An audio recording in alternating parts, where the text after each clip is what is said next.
Can we start the Visegrad section already?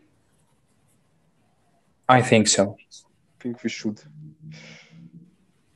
Okay, so while there are still some participants who will be joining other breakout rooms, I would already like to open the Visegrad room, which will focus on the analysis of collective agreements in Poland, Slovakia, Czechia, and Hungary.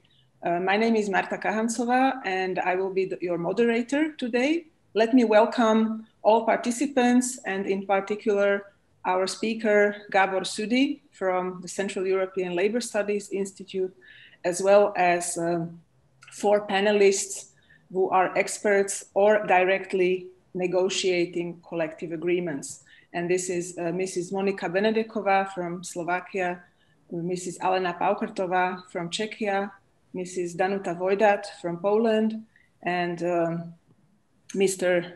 Kártyás Gábor from Hungary. I'm giving the word to Gabor Sudi to introduce the findings of the Visegrad analysis. Gabor, please. Thank you, Marta, and thank you, Niels. If you would start my presentation, I would be thankful. So we have quite a short time, so I would try to go through it as thoroughly as possible. As you may know, that we have made analysis of all 4 Visegrad countries about collective bargaining. And my main question of the presentation is the same path or some different trajectories? And I don't want to keep you in suspense any longer that I say it at the beginning that it's basically mostly the same path, but we can see some significant differences also in some topics in collective bargaining among the countries, which I would like to highlight in some short slides. Next slide, please. Thank you.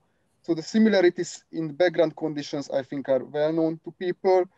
After the socialist era, in all 4 countries, more or less similar collective bargaining system have developed, which are characterized by decentralization of the main actors and the horizontally and vertically not well coordinated system. And what we see in all countries is the eroding power of the trade unions, which also affects the impact of collective bargaining and working conditions, which is slowly but steadily declining. This you can see also in the decline of higher level bargaining, which I would say is only really functioning in Slovakia, but it's also getting worse in time. And there are official databases, this I have to mention, in all countries, but they are very limited to use. So the next slide, please, Niels. So as you can see from the next slide, because of this, that we cannot rely on really good functioning databases like in other countries, like in the Netherlands, we managed to get 40 agreements, 10 of each countries, but it's quite biased towards public and the commerce sector. So more than 30 collective agreements are from there, and we have quite few construction and manufacturing in our sample, which is, as I say again, because we cannot use such a well-developed database, like for example in the Netherlands. Next slide, please. And so this is a very important slide. I would say that what is the mostly in all the countries in the agreement, one way it's wages. In some way, in Hungary, for example, it's mostly supplements. So I don't say that what extent are their wages, but wages are covered there. As far as clauses and working hours, social security and pensions, or medical assistance and health and safety policies.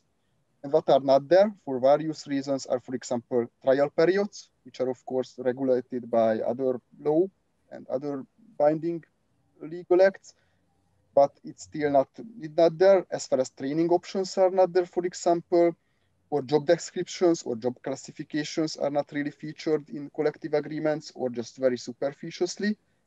As well as clauses on maternity and paternity leave, I would say it in a broader sense. So, for example, all clauses that would ensure a better work-life balance for employees, like, for example, also childcare facilities are not really covered in collective agreements in the region. And least featured are clauses on equality, gender equality, and violence. The next slide, please. Now I will come to, you see different interesting topics that I would like to feature. This is the level of wage determination. which you can see that mostly it's on company level. I would like to highlight that Poland seems to be an outlier in our sample, which can be attributed to the fact that there are more private companies in the Polish sample than in the other Visegrad countries.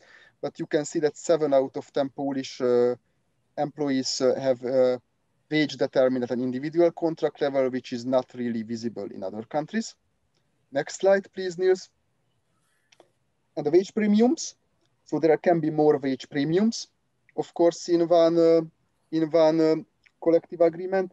And you can see that the most likely is evening or night work and overtime work, which are compensated a little bit more than 100%. If I have to say some number, like 125% of the average hourly or monthly wage. And here you can see also the country differences, which are quite evenly balanced out. Next slide, please.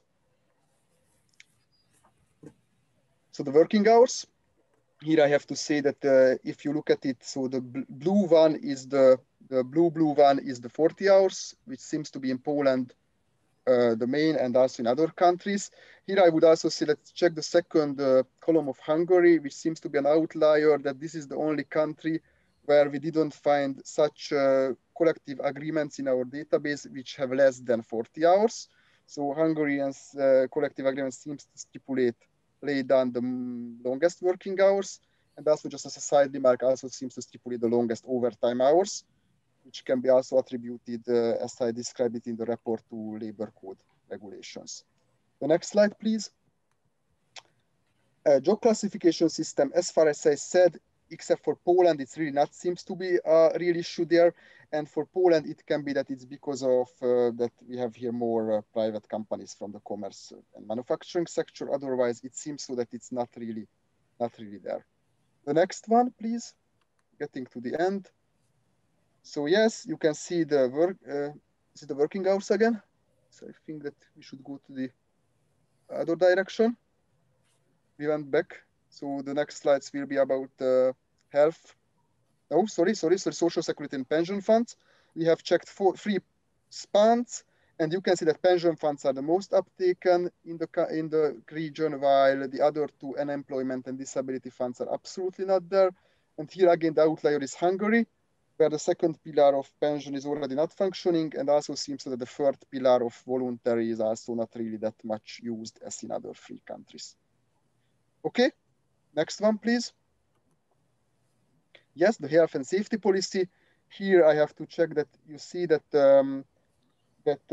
again, we can see that most of the countries have it, except for Hungary, where it's 6 doesn't have it, and Slovakia is here the best, where 7 out of 10 collective agreements have an explicit health and safety policy, while in the other countries it's rather just an indirect mentioning of it, or like in Hungary, it's not mentioned at all. This is also, I think, quite a main difference. And the last slide, please. The last slide is about, as far as I said, this is one of the topics that are really not there. If we are really gracious, that we say that we take everything into account, so all generic mentioning or all mentioning to laws, you can see that it's still only the Czech Republic where the majority of the CBAs mention equality or violence. So on the last slide is just, I would like to thank you for checking, being with us. And if you want to check more in detail the report, then here is the link for it. And please, I will give back the floor to Marta to lead the panel discussion now. Thank you, Gabor, for this interesting insight. I would now welcome the 4 panelists to turn on their cameras and their microphones, and for everyone else to turn off your microphone. You are all invited to place your questions in writing in the chat box, and if there is time available at the end, we would be happy to respond to them.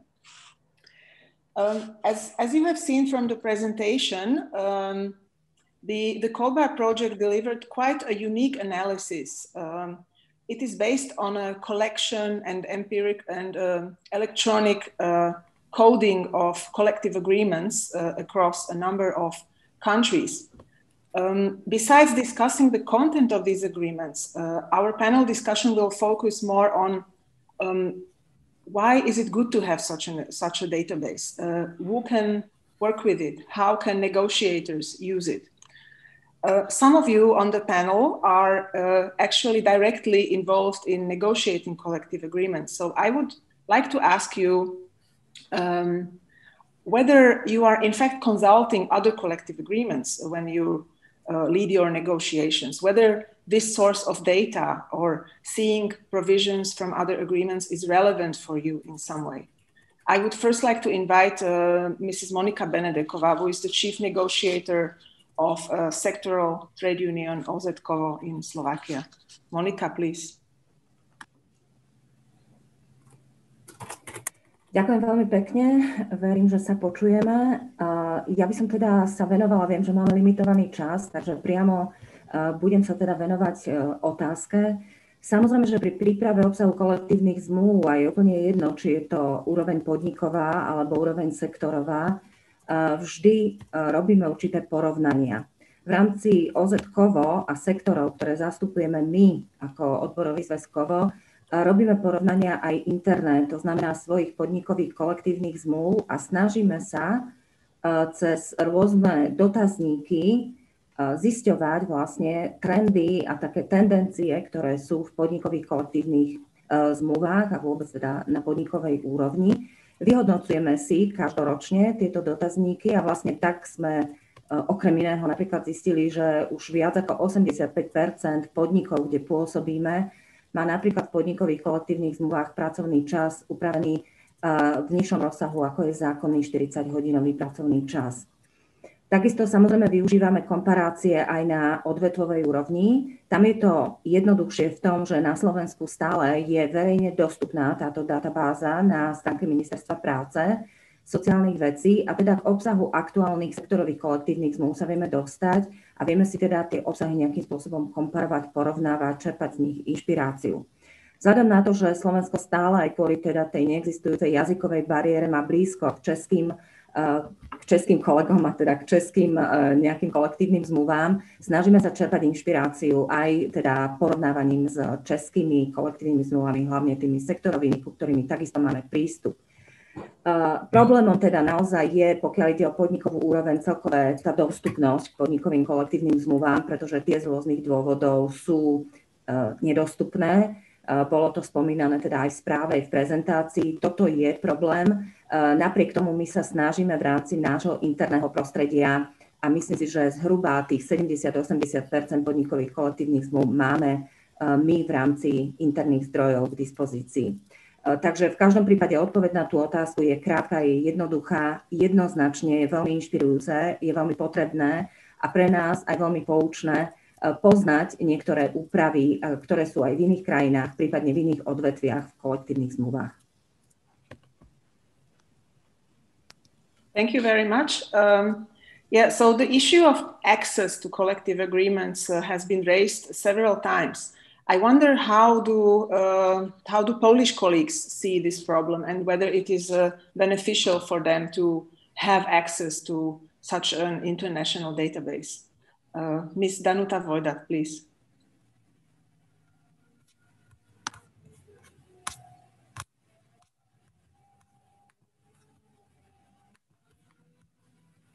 Your microphone is muted. You have to unmute your microphone. Okay, now it's fine.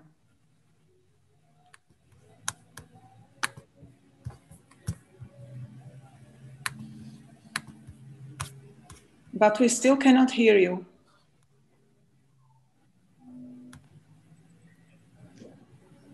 Dobrze. Podejrzewam, że problem polega na tym, że...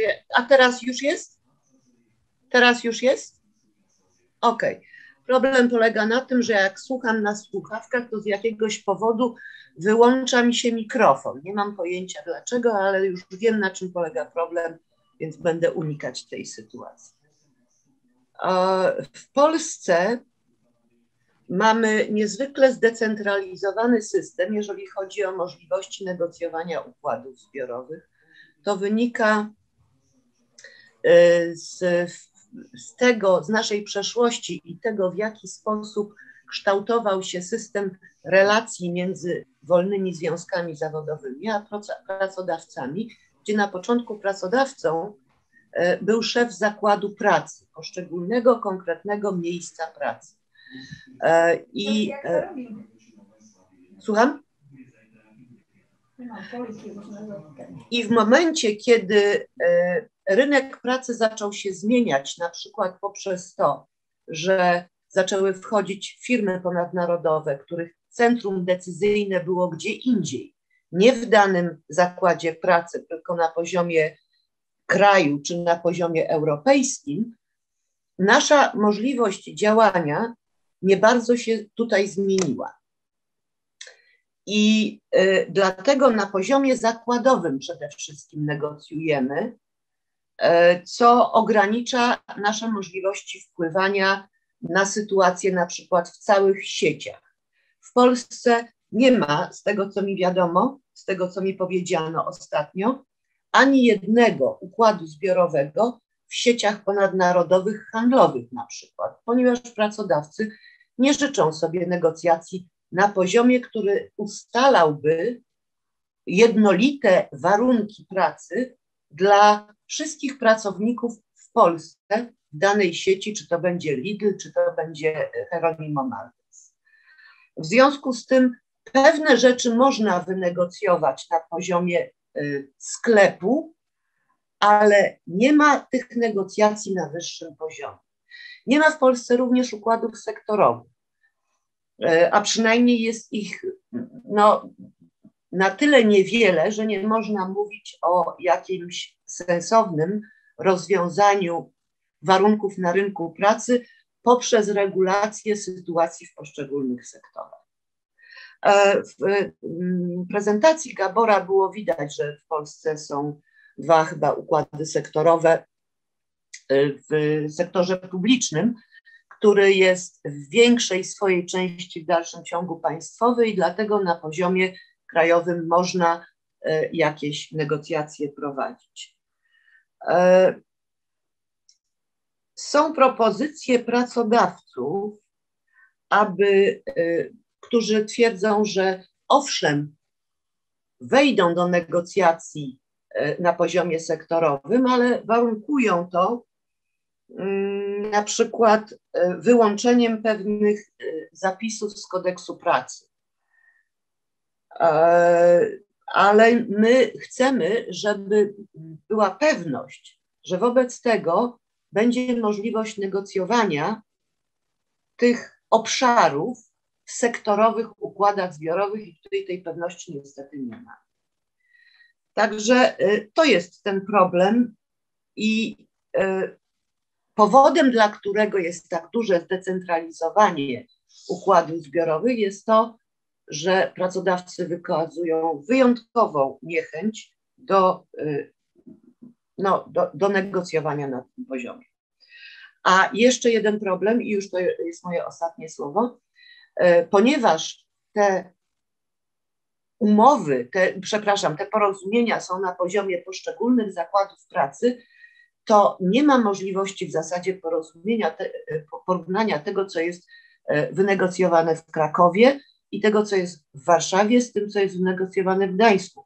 Więc wasza baza danych, to, co w tej chwili powstaje, jest niezwykle cennym instrumentem i możliwością porównywania sytuacji, która jest w poszczególnych miejscach. I to myślę na ten moment wszystko z mojej strony. Thank you very much, Mrs. Wojdak. So you raised another important issue, which is the huge diversity of these agreements and a lack of transparency in access to them. So we hope that this electronic database will contribute to solve some of these issues. And now I would like to ask the Czech expert, Mrs. Paukertová, where do you actually see the benefit, or how can you use this type of an agreement? Maybe you can bring in some examples from the real life to us academics. Thank you. The floor is yours, Mrs. Paukertová. So good afternoon. I hope you hear me. So I would like to say that it is really very helpful for collective bargaining to have some analysis of collective agreements. We have our own experience because in my federation, Metal Worker Federation, Every year we collect collective agreements from company level. So every year we have data from approximately 500 collective agreements, and every year we make analysis of these collective agreements.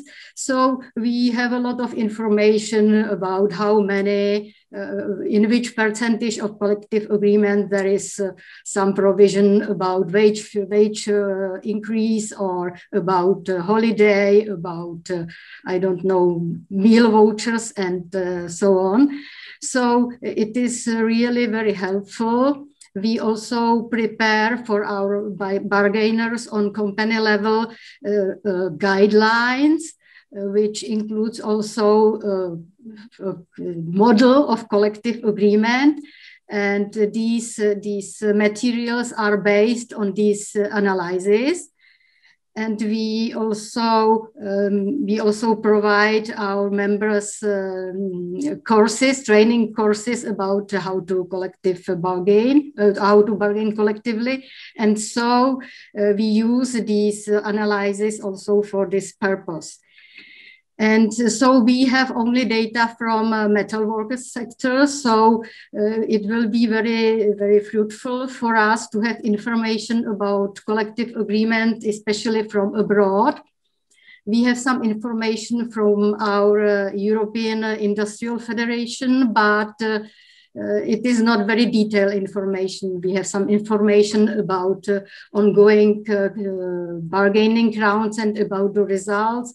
We also exchange good practices, good experience, but it would be very fruitful for us to have information about collective agreements, especially, for example, in multinational companies, because it is a big problem, because we think that the employers from multinational companies do not treat workers equally. There are big differences between collective agreements in Germany and in the Czech Republic, for example, in the same multinational company. So these aspects is very interesting for us. Okay, thank you. Do you think it's also relevant to benchmark collective agreements from other sectors? It sounds like you all have a good knowledge of collective agreements in your own sectors. But for example, when negotiating in the metalworking sector, would it be of any benefit that you can check collective agreements concluded, for example, in the construction sector and also in other countries? Sorry, please unmute. Thank you. I think it will be very helpful to see the results of collective bargaining in other sectors. We know only something from the database of sectoral collective agreements, so we can see the main features of clauses in, for example, textile sector, but it's only a sectoral agreement which is not so detailed. So it will be helpful and interesting to see which are the results of company collective agreements in other sectors. Thank you. Meanwhile, we are getting some questions also in the chat box, which relate to the coverage of collective agreements. There are a certain part of the workforce is covered, and for them it is possibly relevant to benchmark the content of agreements in other countries. But still we have, especially in our region, a large part of the workforce which is not covered by collective agreements. Mr. Kártyás, you are an expert for collective bargaining in Hungary. I wonder whether you see any relevance of this database in trying to extend the bargaining coverage or trying to get inspirations for those who bargain to extend some provisions also for the workers that are not covered by these agreements. Well, I have huge value of these databases, even from this aspect, because in Hungary, like in the States, we have a very low level of collective bargaining coverage. And I think every tool which could be used to raise this level, that is to be welcome. And one constraint to be overcome to have more collective bargaining agreements is Hungary, spread information to the workers and to unions how to do this, what are the working conditions that might be included in collective agreements. There is a very interesting in Hungarian labor law because on one hand, the Hungarian labor code gives huge floor for collective agreements to regulate work and deviate from the nearly each and every main provision of the labor code. But on the other hand, in practice, collective agreements, which make use of this legal possibility. So I think one of the main reasons of this is the lack of information. Still, a lot of trade union officials and company leaders who are not aware of the information that collective bargaining is a very important in their hands and how to use it. So if we have such databases where examples of good practices, how parties already bargained over important working conditions in other sectors or in other companies, that could be very important as a role model to follow for all these companies and unions. Thank you. So it seems that we have jointly identified what is needed, so that there is a need for benchmarking, a need for looking out for best practices in other collective agreements in other countries, other sectors. Now, going back to the question at the beginning, the access to these agreements, there is a huge problem in accessing them, especially when it comes to company agreements, since employers often consider these as some kind of internal intellectual property. I wonder whether you can recommend any ideas or suggestions how we could cope with this issue to feed the database with more company level collective agreements.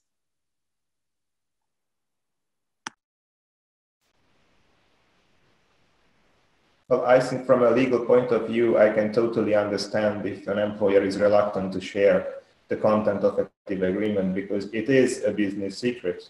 So working bargained working conditions and especially wage levels are very sensitive data on the market. So I can understand if employers are not willing to share this information to the public. On the other hand, I also see a tendency where employers are really open up this and be very, and they want to on their working conditions, especially in those labor markets where there is a labor shortage. And Hungary is a very good example of this, at least the period before the COVID crisis. Because in Hungary we had a huge labor shortage, and for many employers it was very important to publicize it as much as they could, that they have very decent wages and decent working conditions. And to make their own collective agreement public and transparent was a very good way to act or appear in the labor market as a deep employer, where it is worth to go to work. So maybe this could be a tool to convince more and more employers to disclose their collective agreements, that this could be part of the employer branding. Like if you have a decent collective agreement, you can be proud of it and you can share it with as many workers or future workers as you can.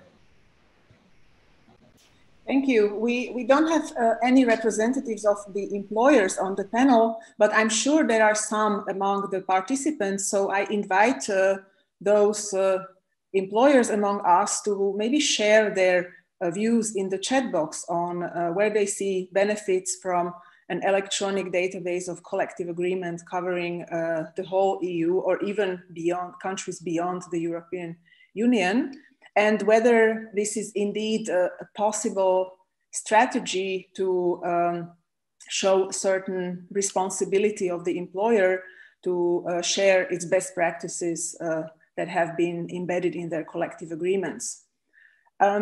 We have 2 minutes left for our Visegrad discussion. I wonder if any of the panelists would like to recommend how to further improve this database, or what what are the next steps we should do as researchers in order to be helpful for you who work really in the field and you use this data in your everyday life? Please, whoever feels like responding is welcome to do so.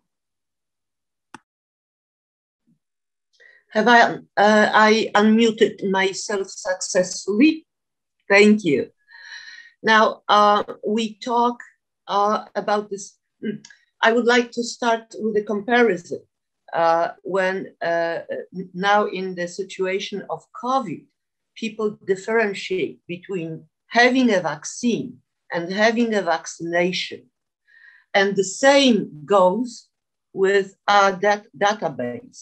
Having a database and having people use the database, allowing them to use the database, are two different things. And I thought about it, thinking about how good it would be to have a follow-up project with information and training directed first to leaders of our trade unions and maybe also employers who are in charge of training and education.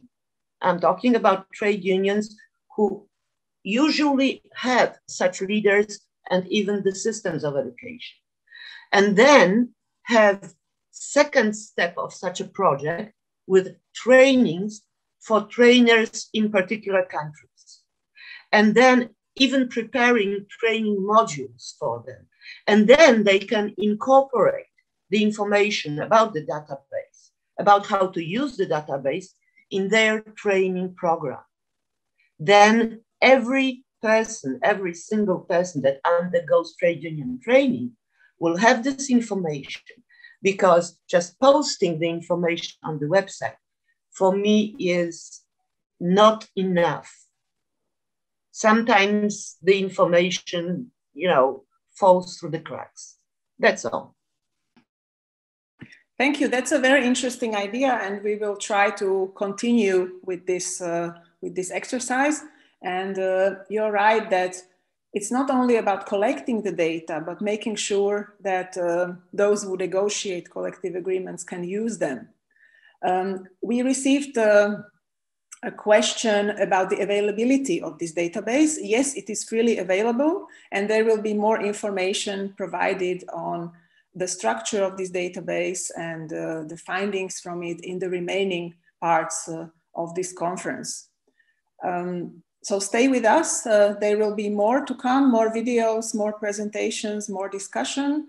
And now slowly we will see people from the breakout rooms coming back to this main room where we all join again the big conference, and we will continue. Thank you so far to the Visegrad participants and to everyone who has listened to us. Please stay in this room, and soon you will listen to and see another video presentation and a speech by Professor Kea Tidens. Thank you. Thanks.